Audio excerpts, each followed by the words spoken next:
Hello, welcome to Foresights TV. This is Amulya. Gaza is once again in crisis.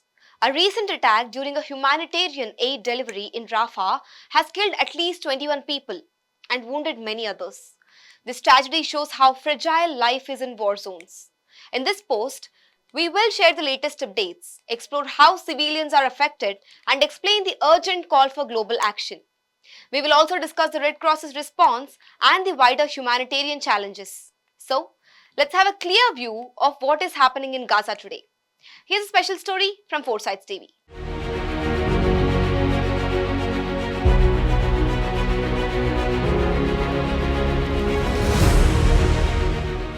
A large-scale disaster occurred in Rafah, a major city in southern Gaza, according to Red Cross. During a planned aid convoy, gunfire broke out, causing panic and chaos. The Rafah hospital was overwhelmed as it handled 179 patients, many with gunshot wounds, burns, or crush injuries. The attack took place amid ongoing fighting, which makes delivering aid very hard. Securing safe routes for humanitarian workers is now a major problem. This tragedy highlights how dangerous aid work is in war zones. Many innocent civilians suffered from this attack. Among the injured were women, children, and the elderly. The violence makes it hard to deliver vital supplies to those who need help most. As a result, many people suffer from hunger, illness, and trauma. Witnesses describe scenes of chaos, with families trying to escape and find safety. But safe zones are rare. Humanitarian workers fear that these incidents will get worse without better international protection. Attacks on aid shipments are common in Gaza. Gunfire, ambushes, and targeted strikes makes it almost impossible to deliver help safely. Aid groups face threats from armed fighters, combatants, and accidental crossfire. Security problems happen because armed groups often see humanitarian efforts as targets or obstacles. Difficult terrain, damaged roads, and blocked routes add to the dangers. Without stronger protections, aid workers stay vulnerable and aid delays continue.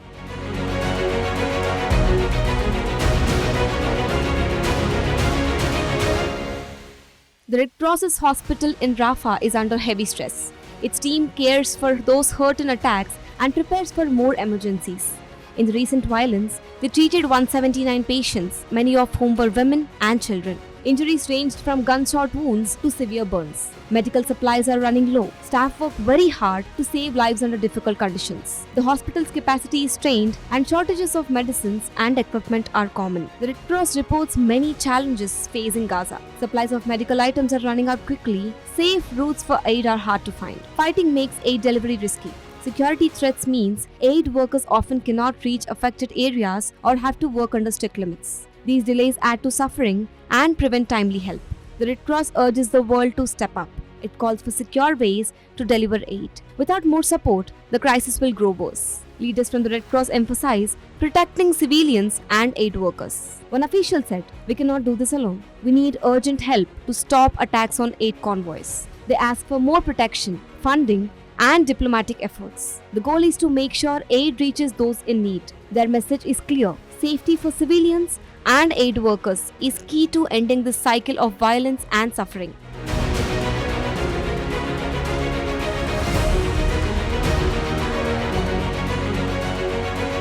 This event adds more pain to Gaza's long crisis. Many civilians have lost homes or are without basic services. Food shortages, broken hospitals, and power outages make life harder. The Red Cross and other groups say access to clean water and healthcare is at its lowest point. Civilians see constant danger and face hardship every day. The world is sounding alarms and calling for action. The UN, WHO, and NGOs condemn the attack.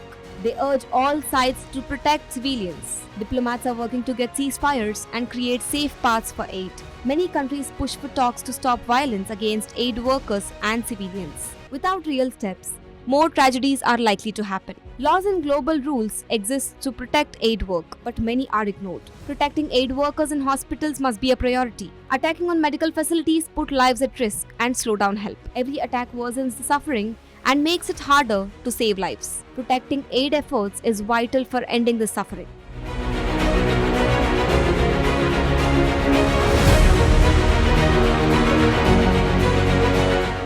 The recent attack in Gaza shows how fragile peace remains in this war-torn region. At least 21 lives were lost and dozens more are fighting for survival. This tragedy underlines why protecting civilians and aid workers cannot wait. The international community must act now to ensure safe access to aid and prevent further loss of life. Supporting humanitarian efforts and advocating for peace are critical to saving lives and rebuilding hope for Gaza's people. Every effort counts in making the world a safer place for those caught in war. That's all for today. Thank you for watching Portsides TV.